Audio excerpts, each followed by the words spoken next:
Doing.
I should be fine.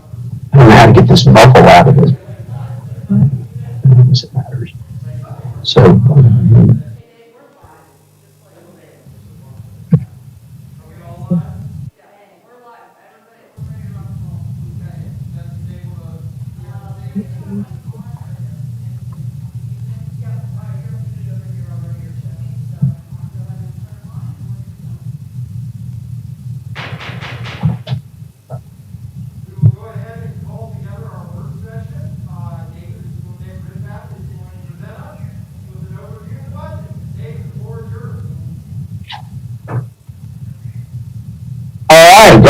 Jenny, can everybody hear me okay?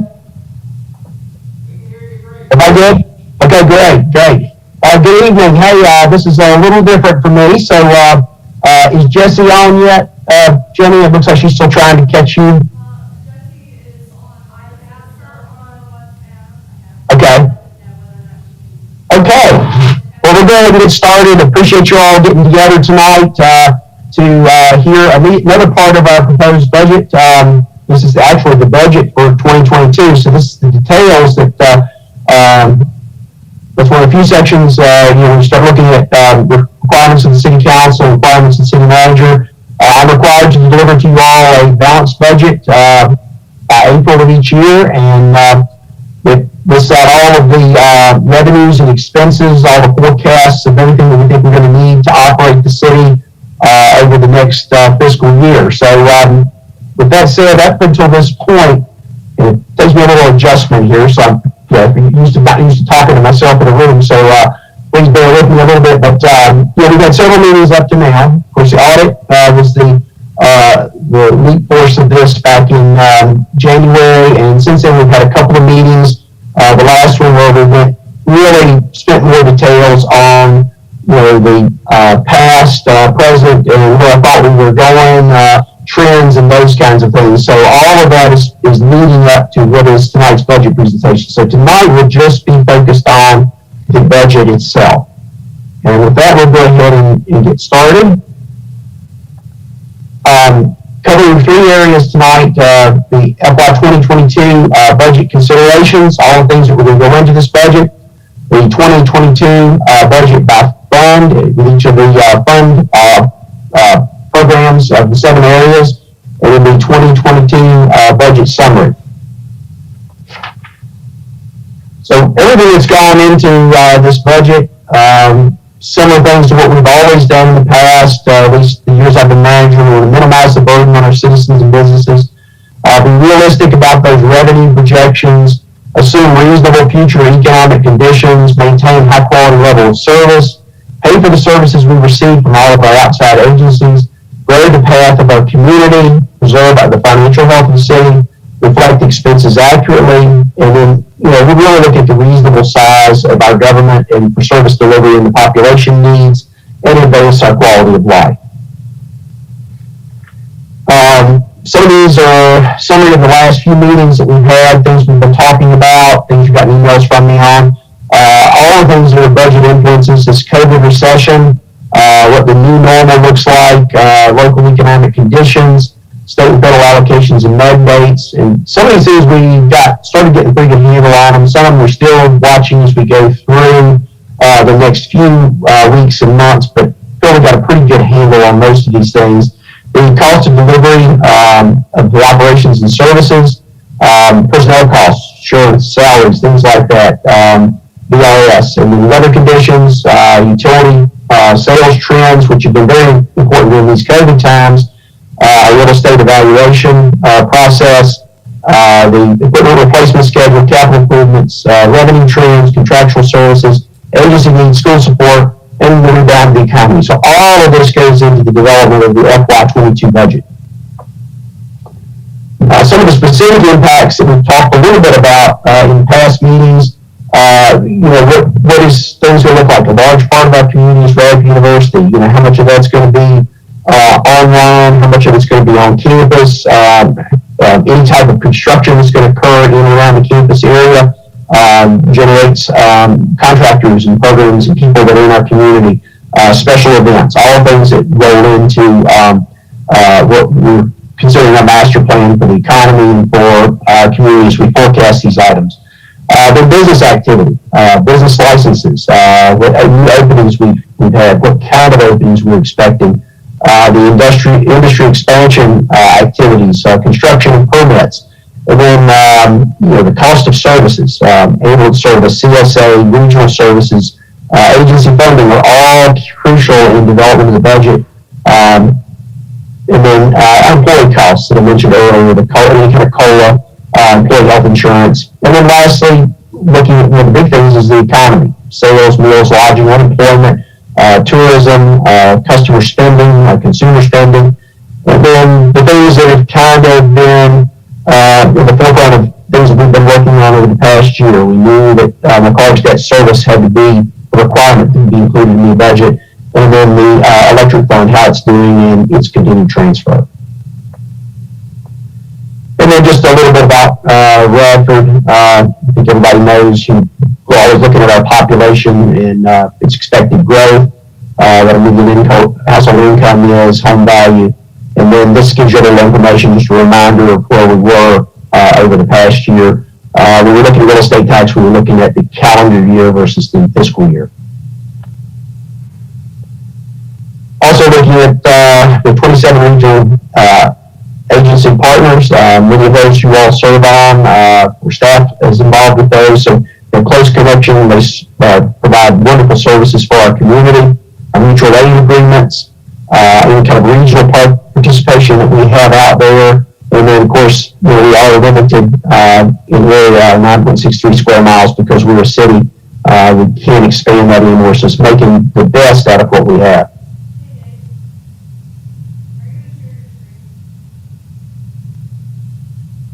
Is it not being shared? It's not being shared. Okay, I'm going through the slideshow. Sorry about that.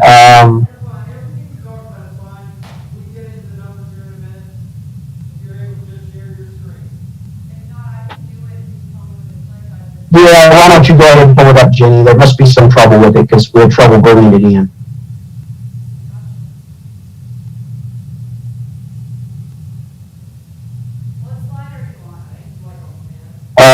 Just go ahead and click through it. I'll tell you to stop. And I'm going to go back to the beginnings. All right, right there. Oh, hold on. Taxes, back up. Yep. One more. All right, tax rate history. There you go. Okay. Then we can start. You can kind of keep up with me as I talk. Okay, sorry about that. So we'll get you a copy of the slideshow. Right now, basically just kind of going over what the past few months have entailed, and then particularly over the past 14 months as we've dealt with COVID and over the past couple of years. As you all recall, when we first started talking about all of this, up until COVID hit, our economy was improving, our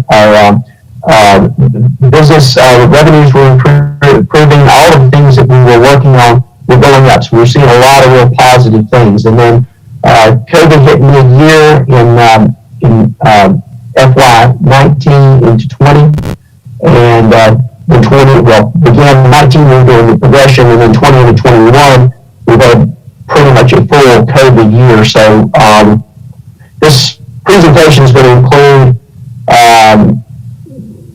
really 5 years of information. So you've got a couple of years leading up to COVID, the COVID years, and then what we're seeing post-COVID. So just to catch you back up, the history of the tax rate. We're currently at 78 cents from 20, and it was 82. And you recall the reason for that, we went from 76 to 82, was to pick up that first initial thought of the McCard project, and then the 78 cents was to reflect the reassessment. Go ahead, Jimmy. And then just a reminder, you can see everything in red is the last time the rates went up. Sanitation was the last one in 2020, and we had a small electric increase that was associated with wholesale. Multipliers, these are each item that we're looking at when it pertains to real estate, electric, water, wastewater sales, and solid waste. The impact of those on the right-hand side is the revenues that it generates for us. Hey, David, I'm going to stop you for one quick second here. So then the budget components, so everybody has a pretty good idea. I was just going to say, when we met last, you were looking at readjusting the real estate multiplier. Is that still an issue? Is it still 88,000, or are we going to be slightly less with that? It's 88,000. It was slightly more than that, and it came down a little bit through this, what we're expecting this upcoming year with some of the properties that have come off the tax rolls. Okay, I just wanted to confirm that because I knew that was a point of discussion before. Okay. You're coming in a little muffled, so Jenny, if I'm not hearing something, if you can translate it for me, that would be great. Okay. Next slide, please. Okay, then the budget components, of course, the general fund is one of the larger areas. It's where all the general government occurs. The special funds, which are street and transit, and then we've got our enterprise funds. These are the 3 areas we'll be talking about.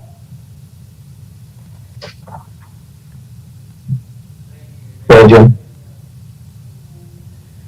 The budget components, 43% of the budget is general fund, 36% is the electric department, electric fund, and then followed by that is our water, wastewater, and transit.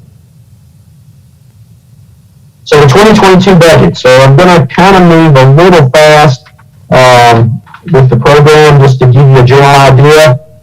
General fund is going to be the first slide. So the general fund is balanced at $28,726,722. The things that are in the general fund include city administration, information technology, community development, public safety, social services, educational support, court system, leisure services, and also our agencies.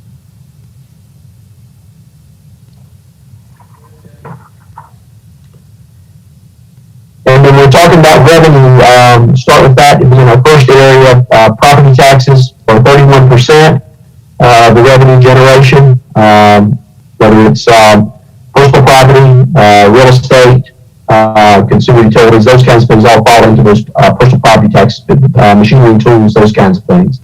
Then it's followed by the transfer from other funds, particularly the electric department, and then the intergovernmental and local taxes.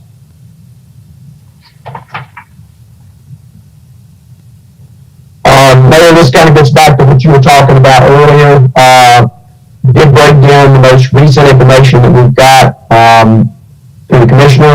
Taxable properties 55%, and then the non-taxable 45% is current for a total of $1.5 billion. That's what goes into our calculation. So we're going to start talking about the revenue piece of it.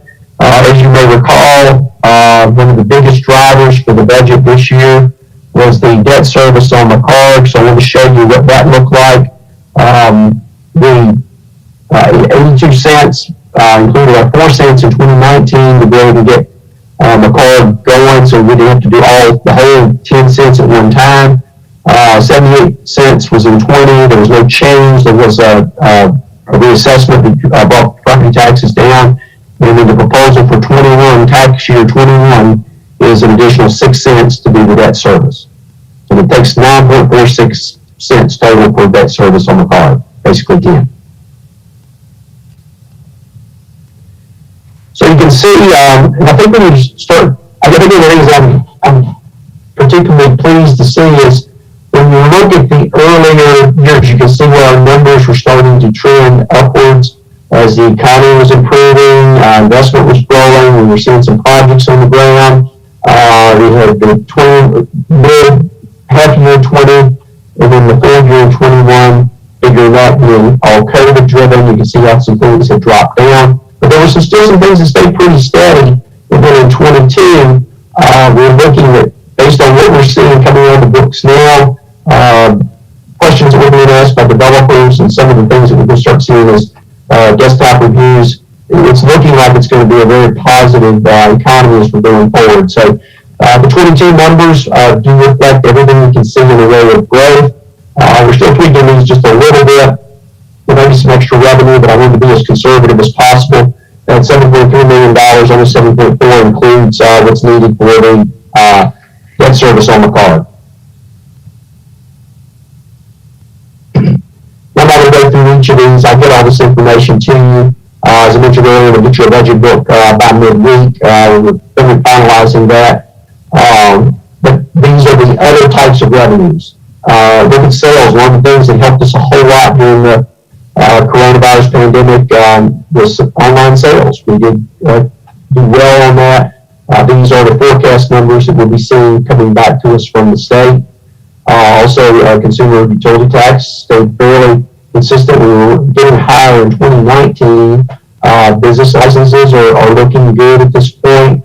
Motor vehicle licenses, everything we've been looking across the board there is looking pretty good. Hotel tax still somewhat diminished, but that's the best information we can provide right now, and that's pretty conservative. So you'll maybe see a little bit more in this, and then still seeing meals down a little bit, but we're starting to recover. So we'll start looking at some of the categorical aid in the shared offices. You will see the communications taxes and all that fall into the state categorical aid. State aid, we've been watching pretty closely. We've got a lot of documents that have been coming in related to state aid. It is looking pretty good for the next year to year and a half.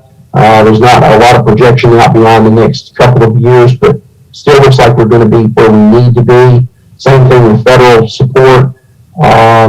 Bigger things that go into our state aid that we're always watching closely is the 599, which is our support to the police department, and the library aid, and of course, that all important CSA funding. And then the last thing is the transfer. You can see back in 2018, we were closer to $5 million. We've been trying to get that down. Our hope for 2020 was that it was going to be, the original projected number was $3.5 million. We've had to go back to $4 million, but I'm thinking we're going to add one more thing to this that will probably give us a little bit more support to be able to drive that down some in the next few weeks. Revenue sharing still looking good at $325,000. These are the agreements we have with Montgomery County and Pulaski County.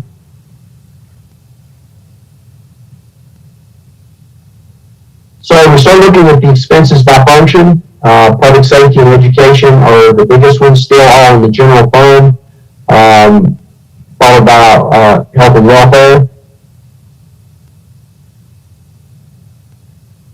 Some of the bigger areas for the expenses, just to give you some ideas, information technology, GIS, is one of our areas that's been very important. It has grown some. You can see that jump from 20 to 20, well, from 19 to 20 and 2021.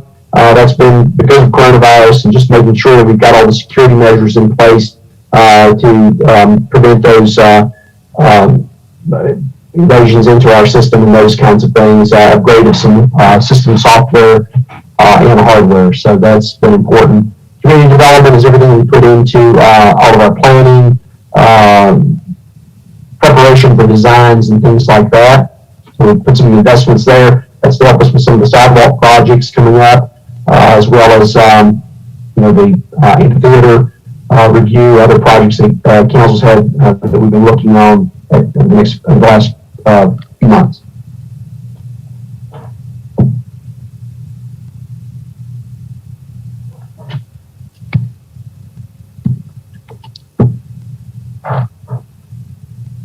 A couple of breakdowns here for the operations. When you look at general fund, as mentioned, there's larger areas: public safety, leisure services, education are the larger areas. Wanted to give you an idea just to see where everything is. Police, fire, sheriff are our emergency public safety areas. And you can see those breakdowns. A lot of cost increases in those areas have been associated with COVID, and just all the things that have gone on with just keeping the community safe and transporting people where they needed to things like that.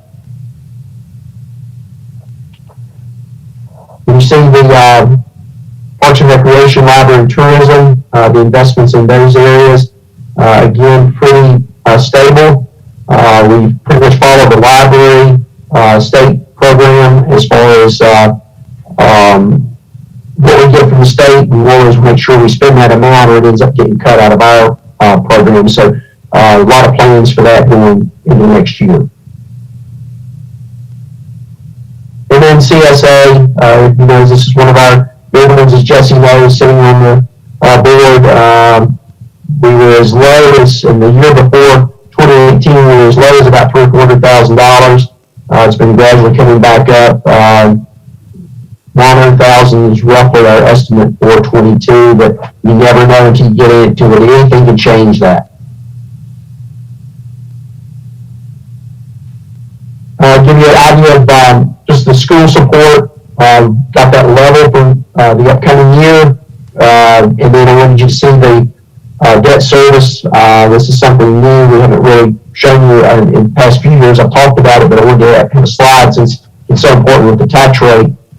Building school debt service is $957,000. The card will go on the books. Our first payment will be in July at $828,000.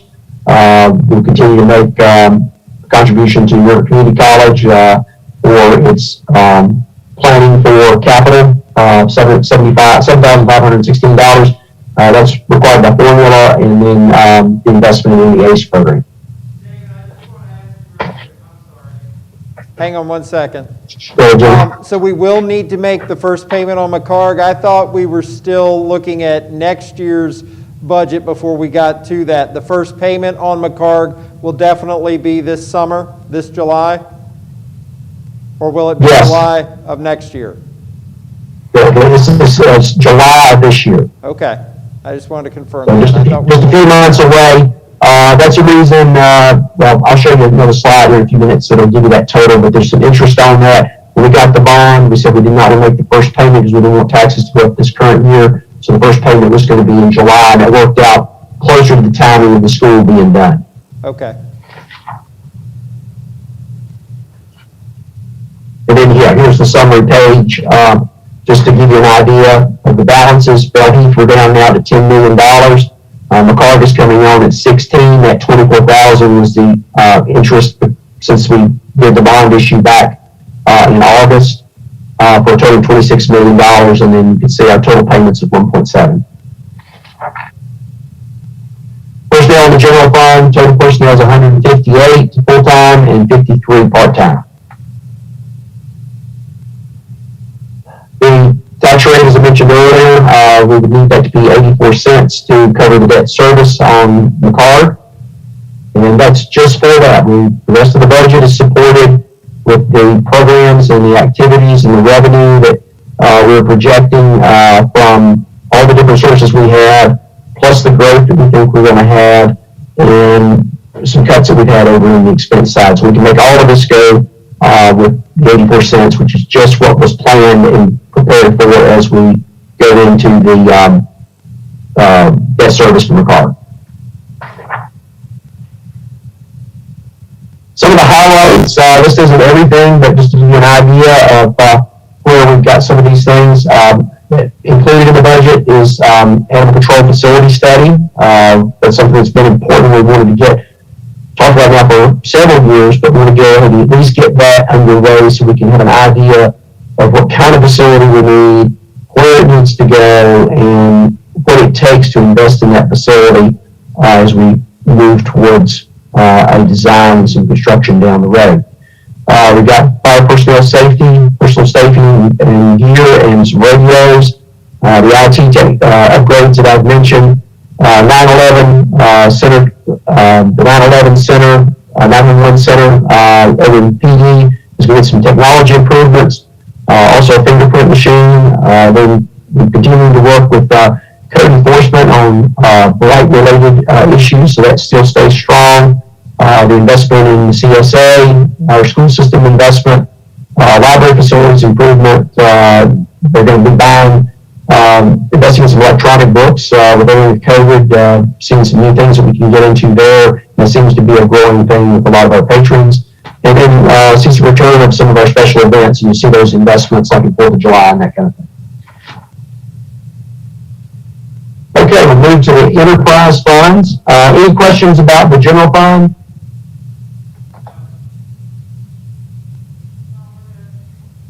Okay, everybody can hear me okay? Okay. I apologize, it's odd for me to be talking to myself in this, so it's, any questions you have, let me know. I apologize, I can't be there tonight. Okay, so the enterprise funds include our water, wastewater fund, electric fund, and sanitation fund. And that's broken, go ahead to the next slide, that's broken into about $20 million, $19 to $20 million in the electric side, $4.5 to $500 on the water side, and then about 1, 2, 1, 3 to 1.5 on the solid waste side. Water is going to be our first area. The water fund is balanced at $5,024,934. The component, components of the water fund include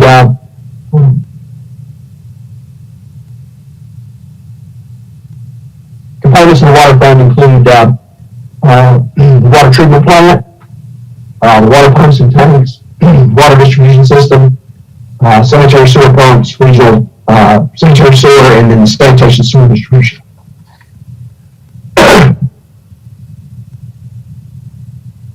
When you look at wholesale water and wholesale water sales and then wastewater sales, those are the three bigger areas that make up the revenue side.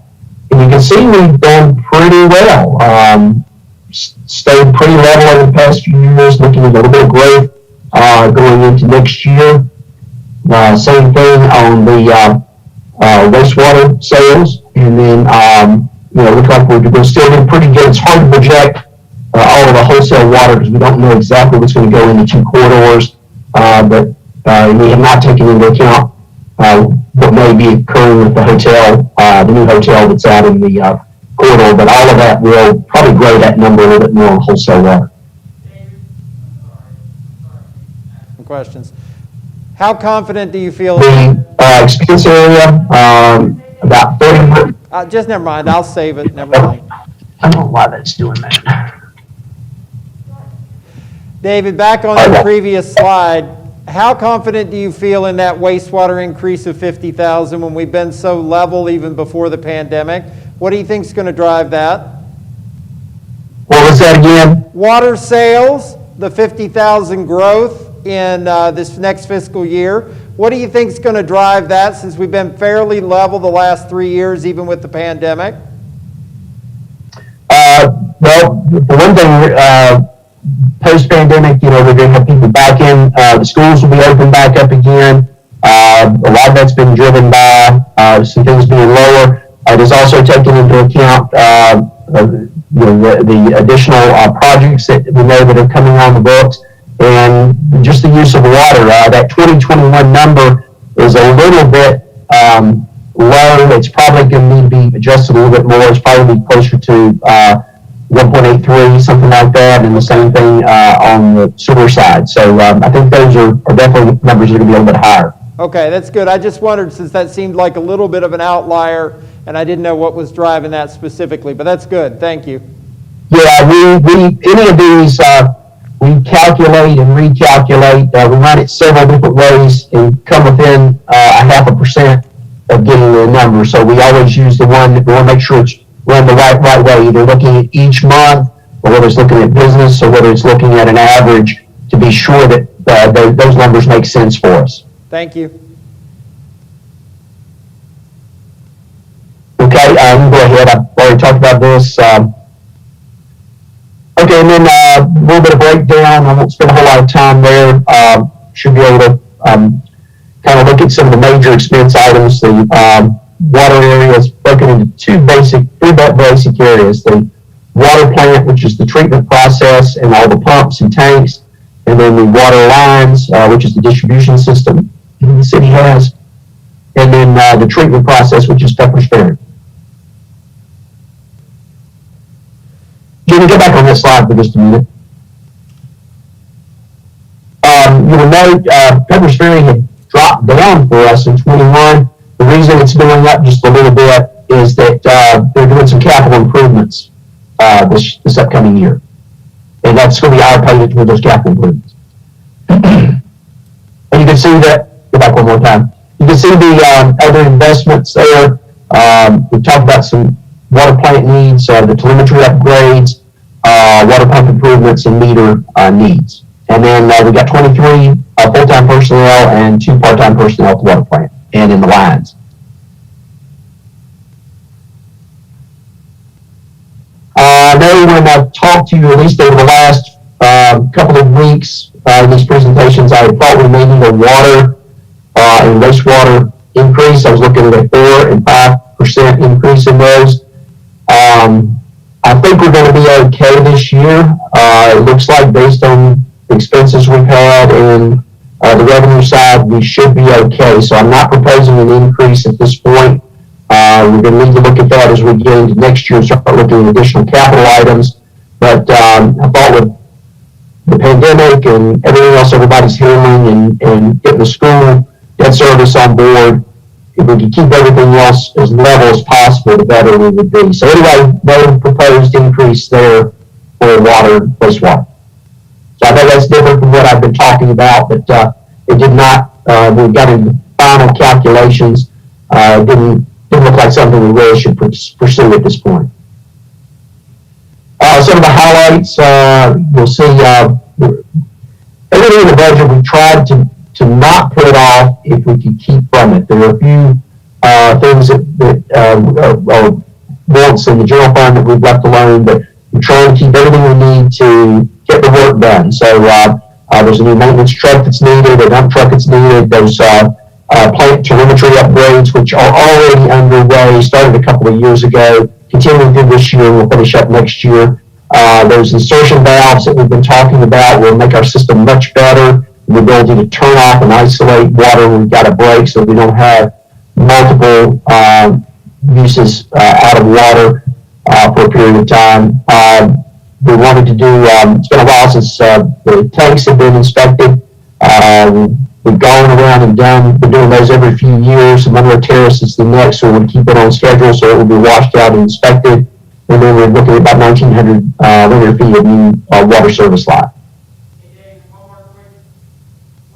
Question, David. The Vector truck has been such a wonderful investment, and we're using it a ton.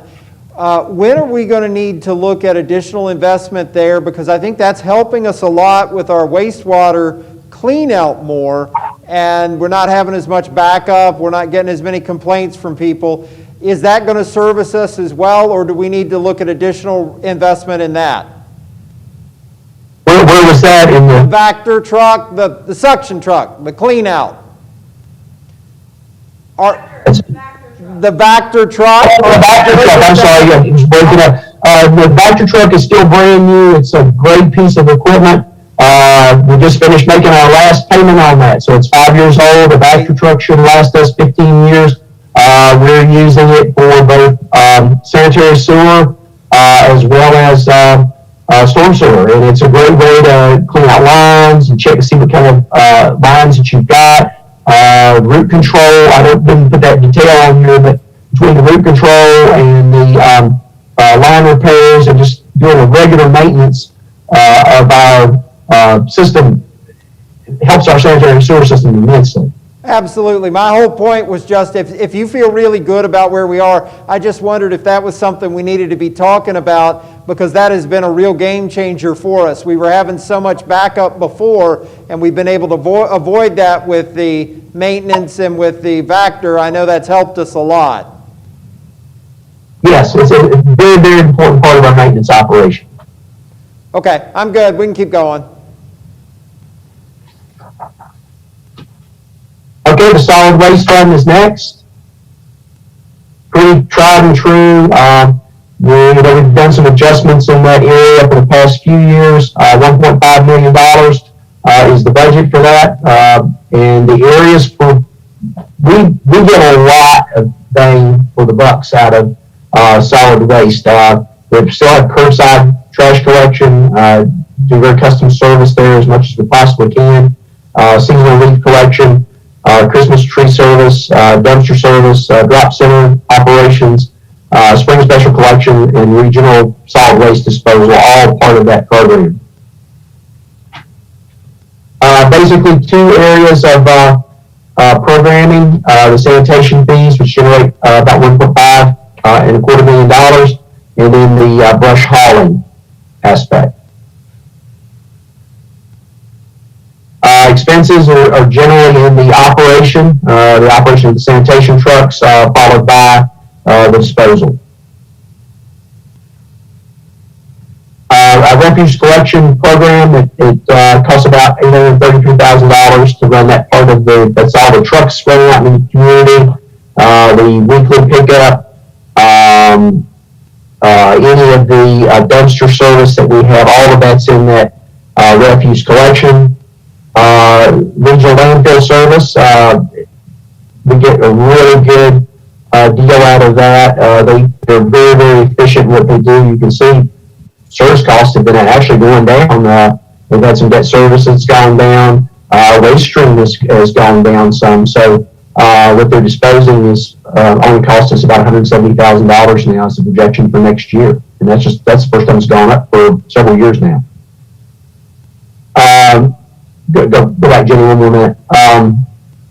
The debt service is for the two sanitation trucks we bought a couple of years ago. Not proposing the truck for this year. We could use one, and I may come back to you, but I want to make sure the stability of the fund is there after everything we've been through this past year with the recycling operation. It's doing very well, full service now. It's about $213,000 to run that operation. And you can see where the fees level for sanitation, the red areas are the last two times fees increase. David, there was one more thing here. Everything has been awesome with sanitation. The new drop center is amazing. The one thing I keep hearing is the desire for some additional weekend hours. What would it take for us to add 3 hours on Sundays to that, which would be about 156 hours average a year to do it, to make that work, to make that go? Is that possible within the current structure? Several more people. Right now, we don't have enough. The people that we've got are filling all the hours during the week. We've also got to have downtime. We haven't cleaned the facility. We haven't had to close early. We haven't had any issues. The hauling company, everything we've been doing seems to be working okay. To get folks in on a Sunday, we'd have to hire a Sunday crew. Okay. And we've looked at different ways we could shorten the week a little bit, but I think people's expectation or customer service, what we're doing now, it seems that the hours seem to be working pretty good. So I hated to cut anything to move other hours around.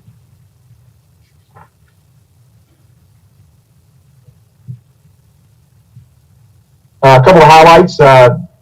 certainly the operation efficiency of the drop center, very proud of what that's doing now. It's working very well. I think that location is serving us great. We had a lot of anxiety about going there and trying to find other locations, and after looking everywhere, that one worked out the best, and it truly is working out the best. It's right in the middle of the community. It's easy to get to, and it's able to serve every need that we've got, and we've got the ability to expand service down the road should we need to.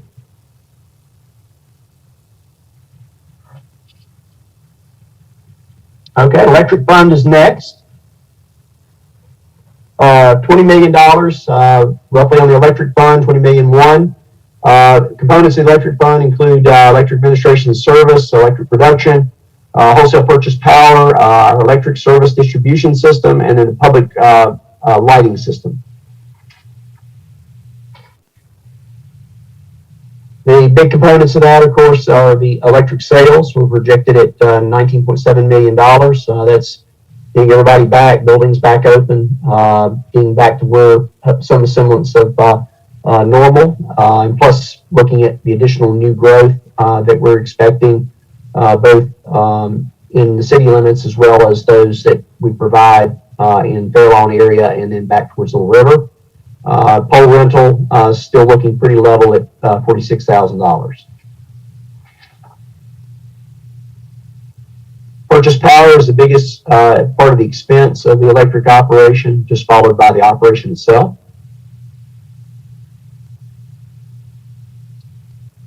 Breakdown as far as the expenses go, you can see to operate the department, that's all the administrative, doing line repair, all the crews and equipment and things it takes to maintain our system.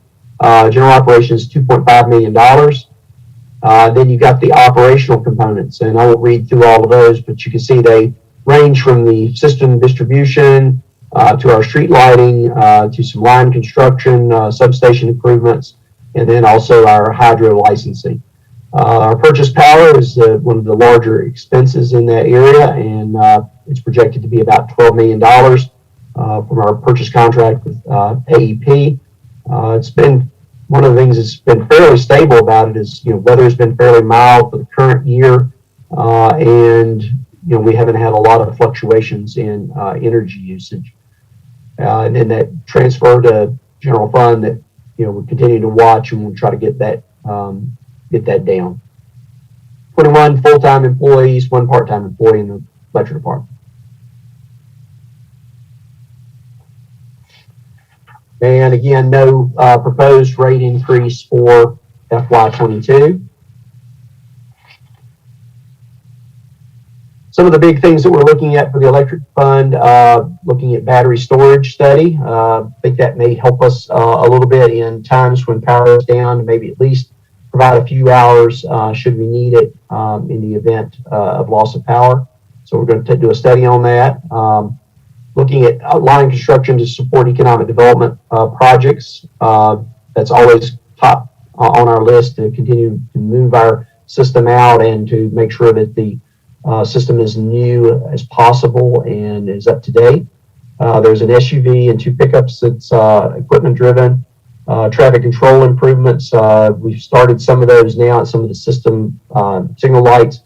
Continue that on over the next year, trying to get us at least 1 signal to 2 signals each year if we can. And then we do have a project for improvement of the lighting on East Main Street. If the economy does as we predict, then hopefully we can put some new lighting up from East Main there at Tyler Avenue back to roughly the Harrison Street area. Any questions on the enterprise funds before we start talking about special funds? Naomi, you have one first. Go ahead. Yeah, David, I was wondering if you could go back to the slide on for the electric fund, the operational components. Yep, right there. There are some pretty big discrepancies there, and I think you touched on one for the line construction. I was wondering if you could just sort of brush through those for us. Look, I think you mentioned I cannot read. I cannot hear at all. Everything's a lot of economic development somehow activity. some other. Could you sort of go through, because there are some, $50,000 off here, some bigger distinctions there. Maybe So I was you wondering can if take could your phone walk up through those. to, Naomi's asking a question. You can hear it. I've got a technical difficulty with sound here, I'm sorry. David, as we're looking at this particular slide, I'm seeing a lot of big discrepancies from 2021 to 2022. Can you please walk us through some of the operational components that we're seeing here and the differences? I think, for example, you mentioned line construction was for economic development projects, but if you could just sort of walk us through some of these other big number changes that I'm seeing. Sure, okay. Thank you. So some of the larger projects that you're seeing over the next year, each year we do some substation improvements. Those are everything from transformer improvements to breakers, different things like that to improve our substations. The lifeline of the system is making sure that those transformers and those feed lines, those feeders into the community are operating as they're supposed to be. The same thing on the distribution system, looking at if there are lines that are older or lines into individual houses, those are upgraded where needed throughout the course of the year. Some of these also just accounts for things like damage.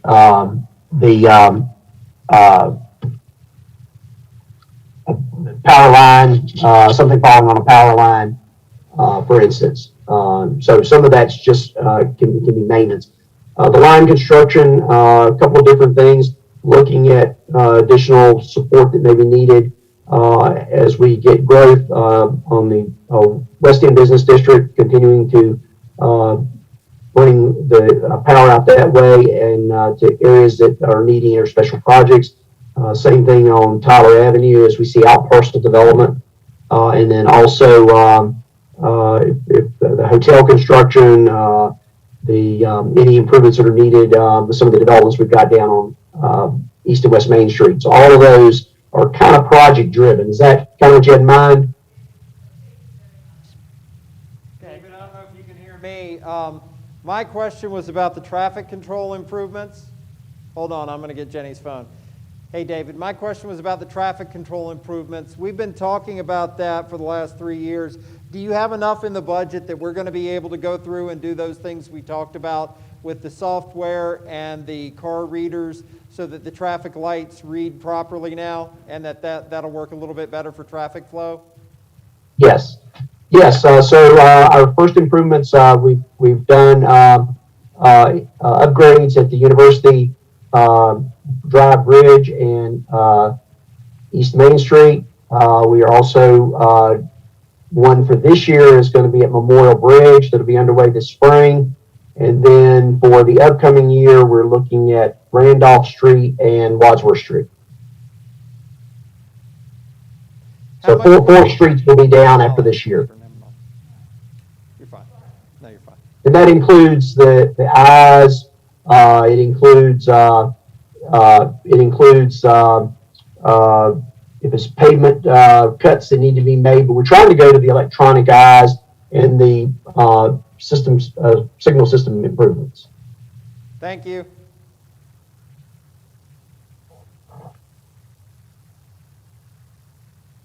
Any other questions about electric?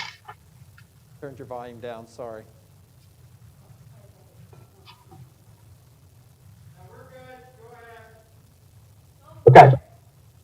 Okay, go on to the next one, Jenny. Okay, keep going. Okay, special funds, Urban Highway Maintenance Fund, Transit and Internal Services are all part of our special fund. Start with Street Fund. Pretty much we get a lot out of our street program. $2.4 million budget. It includes highway maintenance, traffic control, stormwater system maintenance, street reconstruction, public right-of-way maintenance and mowing, snow removal, special events. Couldn't do it without all the special event support that we get from Public Works. Not so much this year, but in years past, been a big plus for us. the parking lot maintenance, and then public grounds beautification, all part of the street program. It's driven by the state maintenance money. Slight increase. It's been going up just a little bit each year, but there is a projection right now of roughly $35,000 to $50,000 that we expect in new money in the upcoming year for street maintenance. So $2.3 million, almost $2.4 million will be our base revenue for that. Some of the bigger projects, of course, asphalt, and what we're going to be doing with asphalt, we're looking at a number of streets. You can see where we, 2 years ago, well, really 2 fiscal years, we put a lot of money into asphalt repair. We're looking at that again in the upcoming 22 budget. This is just the base budget. There'll probably be some transfer into some of our reserves to try to get a $300,000 or $400,000 pavement maintenance program going again this year, because we've got some longer streets. So this past winter has been a rough go for us. Pipe and materials, $40,000. Concrete, this is sidewalk replacement. Some of this continues that project that will be started in the spring up on West Main Street there around Ingalls. It'll continue into next year, getting in another almost 2 blocks. 23 full-time personnel, 3 part-time personnel, and then public grounds is another piece at $690,000. Some of the highlights: 2 pickup trucks, asphalt program, and sidewalk replacement on West Main. And these are all just some of the larger things. So there are a lot of smaller projects that are included in all of these, but these are some of the bigger ones. Transit fund, $3.4 million. So when you're looking at the overall budget, transit is one that it's hard to compare year to year to year when you're looking at transit, when you're including transit, because it varies so much depending on the state and federal money that comes in and the capital needs. So try to pull that number out when I can to give you a true idea of what the budget generally is looking like. But our budget components include the local transportation service, the regional service connections, our contract service provider, capital equipment, and the partnerships. Because there is some bus money in that this year. That's why it's higher. These are what we expect to be revenues, about $20,000 in fares, $10,000 in advertising. And then at this point, this is what the federal and state contributions are. Close partnership between the FTA, DRPT, the university, and the city on our transit program. We could not operate a program without all of these sources of funding to make it all go.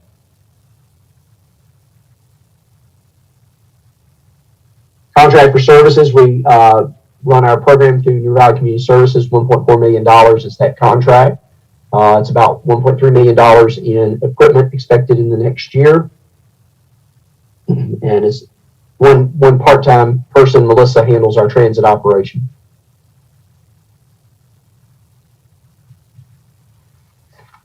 And as far as the highlights go, the facility study, continuing to look at that to see whether or not an independent standalone building will be good, and then also meeting the long terms of transit, 5 buses, and radio improvements.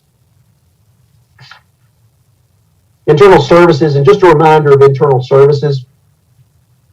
This fund, we mention it because it's the garage operation. Its revenue is generated from every other department. It's the gas that they buy. It's the repairs that they need. All of that goes into the internal services fund. It's all pretty much very level fund. It almost always is around. You can go ahead, Jenny. The next $745,000. It includes the garage operation, the fuel center, auto supplies, and then the public works building. And those recovered costs that I mentioned, it's a wash 1-to-1. We seldom ever have any transfer to reserves at the end of the year, because it is an in and out wash of funds. Some of the bigger areas, fuel has been going down. Of course, we've had a lot less travel, that kind of thing. So that 21 number is lower, and of course 20 is lower. Start to see a little bit of uptick. That's not so much additional travels, it is cost of fuel going up, parts, outside repair, and then of course maintenance of public works building. And we have 4 personnel in that area.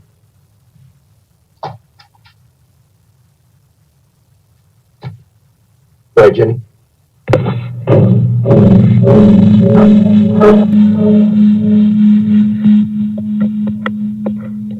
Okay. Any questions?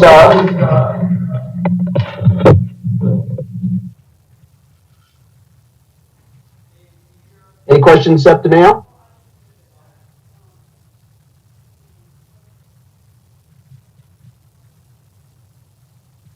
Jenny, can anybody hear me?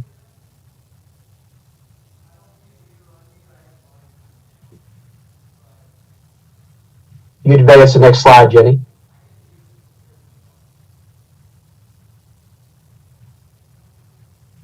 Okay, go back one. The total budget is balanced at $62 million. I wanted to give you a little bit, I mentioned earlier, go on to the next slide. I want to mention earlier, as I mentioned earlier, a little bit about the setup. This gives you, about the past 10 years.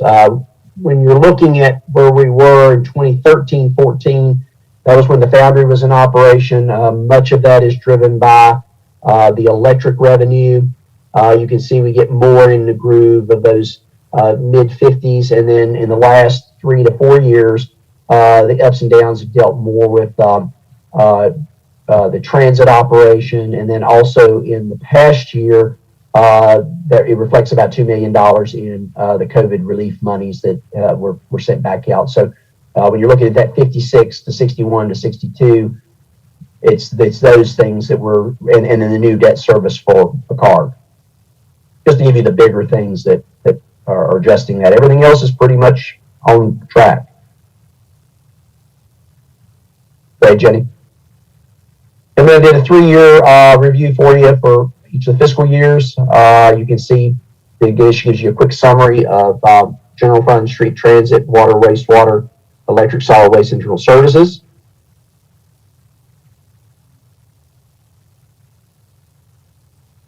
As I mentioned earlier, all of our rates, all of our fees for service all remain level. The only increase is what it took to take care of the McCard Elementary School, which moves us to the 84 cents per $100.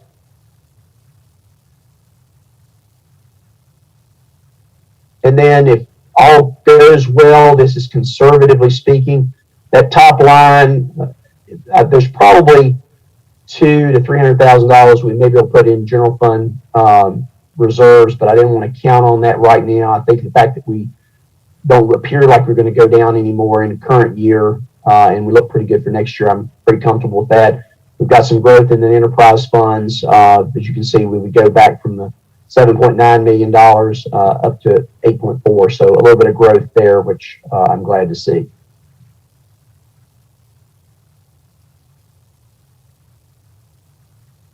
So the budget highlights, tried to be as conservative and practical based on the trends that are out there, being mindful of all the COVID influences, looking at the debt service for the McCard project, which we've talked about for several years now, and it's finally here. The purchases of necessary equipment, the investment in our infrastructure to keep our systems strong and our all of our services strong, and the investment in our employees, stabilization of fund balance, and then looking at a launch of a new period of economic growth. I think it's there. I think I'm positive about where things are going to go as we begin into the next year. I think it's a really, really good stepping stone for us, and we're gradually each month we're seeing some improvements. So I think if we can turn the corner with a few more vaccinations and a few more release of some of the restrictions, I think we're headed in a very positive direction. Just to remind you, when you get your budget, this is what it looks like. it's a little harder to see, and we'll get into the details of that as we start having a couple of work sessions. But the actual for FY20 will be on the far left-hand side, which is our audited number, and then you'll get to see the budgeted numbers and then the projections as we go forward.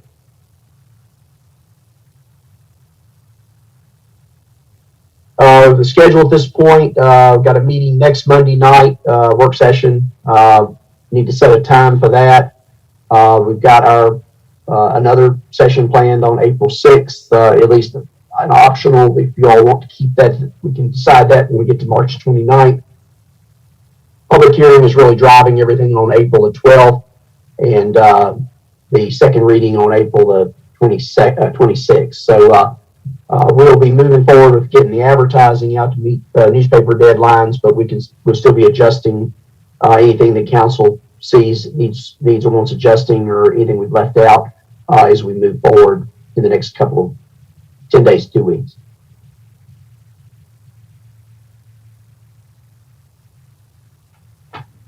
Next slide, Jenny. Great team. Many thanks to everybody who puts up with me during this time of working on the budget. Couldn't do it without all of these folks. So many thanks to them and all their hard work. Any questions of council? That's kind of a summary. Again, I apologize tonight. It's not usually the way I like to make my budget presentation, so I hope it's been understandable, and when we get back in person, I'll be able to expand a little bit more. Please let me know if you've got any questions, over the next few days. I'll get you any answers that you might need. Yes, I can hear you fine.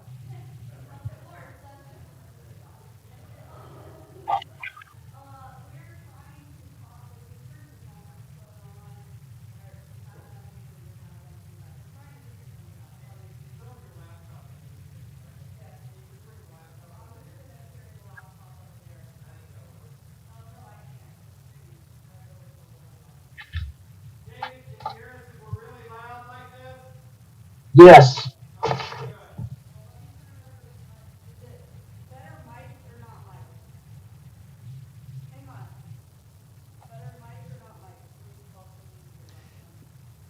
I can hear. Are you able to hear us okay? Yeah, I can hear you. Okay. I think you've done an amazing job with the budget. I just wanted to clarify, with the recent federal stimulus, that is not fully reflected in the current budget. Is that correct? That is correct. It's not at all in there because we have not gotten the official notification. It's going to come in 2 payments. We have not seen any of the guidelines, so that is not reflected at all. The current stimulus, or what was just spent, is reflective in the FY21 fiscal year. So that's there, but it is not anything in the budget for this year. Probably at our meeting next week, if we're able to talk about that a little more fully. Hopefully we'll have official notification at that time. That might be a good time to talk about how that impacts things as sort of a one-time money source. Yes. Okay. I think everything looks really amazing for what you've done. We've got a lot to process. I do want to go around the horn. If you can't hear someone, just raise your hand, and then I'll be happy to translate because I know I have a very, very loud mouth. So Naomi, what do you have? David, thank you. I'd like you to go back, and if you could just spend a few more minutes on your expectations for our reserve levels, and whether or not what you think they're gonna look like. It looks to me, it sounded as if you mentioned that we won't be using them, but it doesn't look like we're going to be building them up too much based on this forecast. So if you could just walk us through that, please. You broke up on some of that, but so you're kind of questioning the fund balance, correct? Yeah. Yes. Yeah, anything that we at this point, we're not looking for anything that's unexpected. One of the things that may help fund balance is if the CARES funding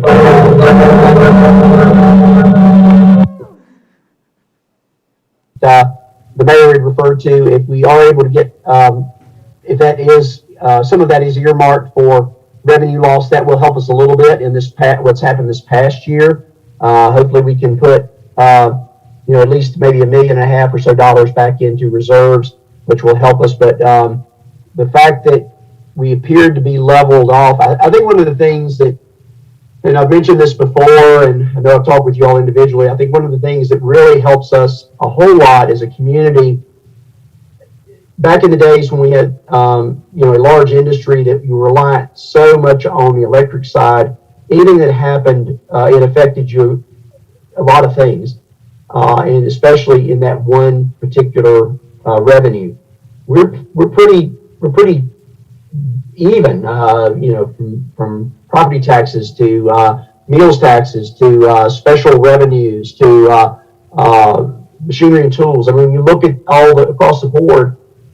Yes, damages to each of them can cause some problems, but there is some stability for the city in that we've got that pretty strong and fairly level reliance on what comes in. If we have an issue in one or two areas, and I think that's been iconic for the pandemic, and that some of the things that have dropped, we actually went up in some other areas. So I think that's been good for us. But the enterprise funds, folks have still, continued with their working from home, those kinds of things, water, electric, things like that have been used. So that's going to be able to keep some of those up, which is generating some money that we're going to be able to return back to our reserve account. The governmental funds, a lot of that, what's driving that now is I want to make sure I've really got good reliance on the state and federal money coming in. And then that may be able to, I mentioned earlier, that may help us drive up some of those revenues. I would like to get back to that target. You will recall we were heading towards $10 million. That's where we would like to go. And it may take a couple of years to get back to that point, but that's the comfort zone for us. And then that also meets that target threshold of operational expenses. Does that answer your question? It does. It does. Conservatively, so I appreciate that, and I appreciate the not wanting to rely on unexpected funds, and we see that here, so thank you very much. Forrest, what do you have? Yeah, no, just reiteration of appreciation of all the work you've put into this. Is very clear. I know these are very challenging times. It is a lot to process, so you'll probably get a couple of emails from me over the next couple of days, but for now, I just want to say thank you. Y'all send me all the questions you have. Want me to come over, or? You're good? Okay. Yeah. Okay. I know, I said you need me to come Okay, closer. yeah, I'm going to get it closer to you. Hold on just a minute. Okay, no worries. Manassas. David, hi. I just want to reiterate what everyone's sentiments has stated so far as well. Thank you for this budget. So my question for you, I noticed on the hotel tax, it seemed to plateau in 21-22. Does that 22 forecast include the hotel at Radford on Tyler that's coming near RU? It does not. It does not, since the hotel is not supposed to be on the ground until fall of 22. We won't have any revenue, not projecting any revenues in the upcoming year. It will be most likely the following year into 23. Oh, thank you, David. Thank you, David. And that's the case. We look through, so I think that's one of the things about this current year. We've got some things that are on the books that are going to start becoming ground reality that I really think are going to make a big difference at the end of 22 and as we get into the development of the FY23 budget. There's a lot happening. This is that transition year out of the COVID times and into hopefully another period of economic growth as we were seeing just before COVID hit. Because we were having a very successful fall of, what was that, calendar year 19, I guess?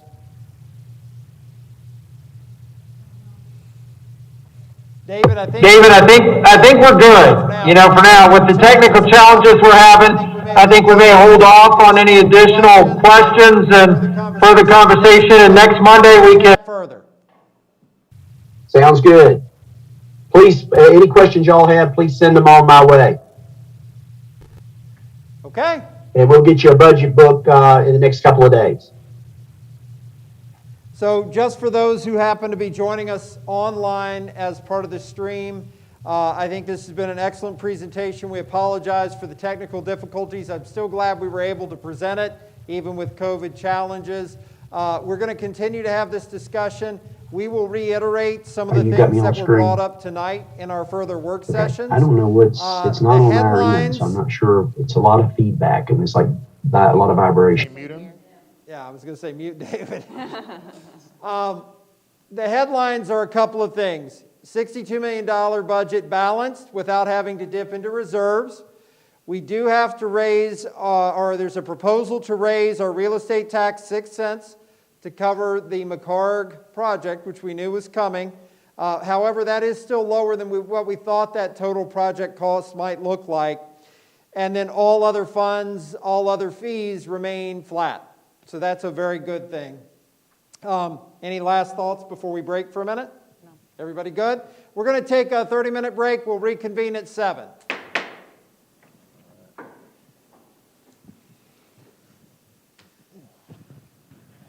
So, before everybody takes off for a minute, hang on just a second. Oh, your